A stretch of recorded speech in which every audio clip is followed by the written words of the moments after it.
الحمدلله. پیامبر صلی الله علیه و سلم میفرمایند یک بار بگی الحمدلله بین زمین و آسمان رو پر میکنه، ولی با تمام وجودت دیگه،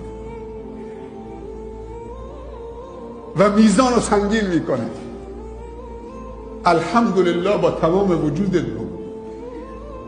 خداوند سوره حمد با الشکر آغاز نکرده. علما میگن شکر در مقابل نعمته، ولی حمد در مقابل عظمته.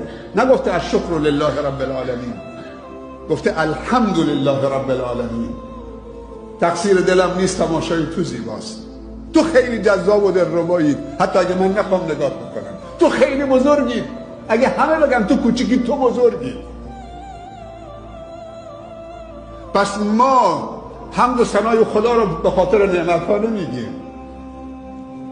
هر شکری حمد هست، ولی هر حمدی شکر نیست. شکر در مقابل نعمته.